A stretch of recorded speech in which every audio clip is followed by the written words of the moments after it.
আমি অর্থমন্ত্রীর সাথে এখানে একটি বিষয়ে দ্বিমত পোষণ করব। করমুক্ত আয়সীমা 3,75,000 টাকা রাখা হয়েছে। প্রকৃত অর্থে অর্থমন্ত্রী, আমি জানি উনি যে ভিশন থেকে এই লক্ষ্যমাত্রা নির্ধারণ করছেন, ঘাটতি দিয়েছেন, সেটি পূরণ করতে তারা সক্ষম হবেন। আমি অর্থমন্ত্রীর সাথে এখানে একটি বিষয়ে দ্বিমত পোষণ করব। করমুক্ত আয়সীমা 3,75,000 টাকা রাখা হয়েছে।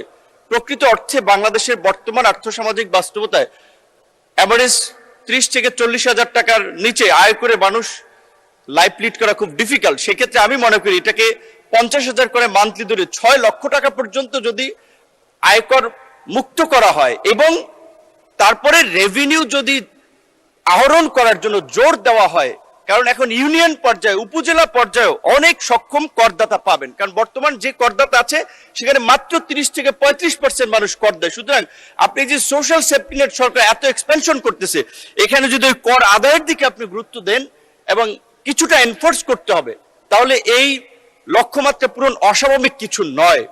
যেহেতু সময় খুব সংক্ষিপ্ত, বিস্তারিত কিছু বলা যাবে না, আমি আমার মন্ত্রণালয়ের একটি বিষয় তাজদি এলাকার সম্পর্কে 2-1 মিনিট বলে শেষ করতে চাই।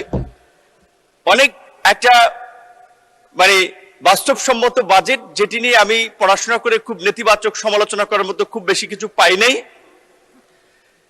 কিন্তু আমার মন্ত্রণালয়ের বাজেট গত বছরের চেয়ে একটু হলেও কমেছে, কিন্তু সরকারের নির্বাচনী কমিটমেন্ট অনুযায়ী 1 কোটি কর্মসংস্থান বিদেশের সৃষ্টি করতে হলে স্কিল ম্যান পাওয়ার তৈরি করার জন্য আমার মন্ত্রণালয় বলতে একটু বাজেট বৃদ্ধি করানো দরকার। এটি নিয়ে আমি ওয়ারিড নই, কারণ প্রধানমন্ত্রীর সাথেও বলেছি, তিনি বলছেন যা লাগে আপনার কাজ করতে আমরা দেব, এমনকি অর্থমন্ত্রীও বলেছেন যা লাগে দেব। সুতরাং সেটি নিয়ে আমি উদ্বিগ্ন নয়। এবার এলাকার প্রশ্নে একটু বলে শেষ করতে চাই, যেহেতু আমরা কথা বলার খুব বেশি সুযোগ পাই না। মাননীয় প্রধানমন্ত্রী সহ অনেকেই জানেন এবং আমি স্বাস্থ্য প্রতিমন্ত্রীও বলেছেন চরাঞ্চলকে নিয়ে একটি ফাউন্ডেশন ফোরাম or একটি কর্তৃপক্ষ গঠন করার। আমি একটি চরাঞ্চলেরই মানুষ, সেই জায়গা থেকে সেখানকার স্বাস্থ্য, মানুষের জীবনযাত্রা যে কি করুণ দশা, আমি শুধু এটুকুই বলবো, স্বাস্থ্য প্রতিমন্ত্রী সহ আরো অনেকে বলেছেন সরকারের এই জায়গায় একটু চিন্তা করা দরকার এবং অর্থমন্ত্রীর বিশেষ দৃষ্টি।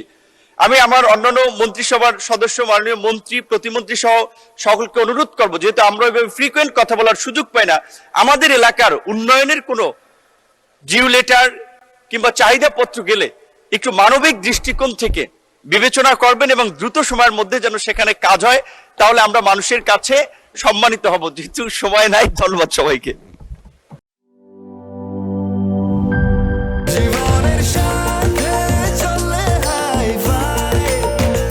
স্বাস্থ্যকর অল টাইম ফ্যামিলি কেক, সব সময় অল টাইম হেলদি লাইফ।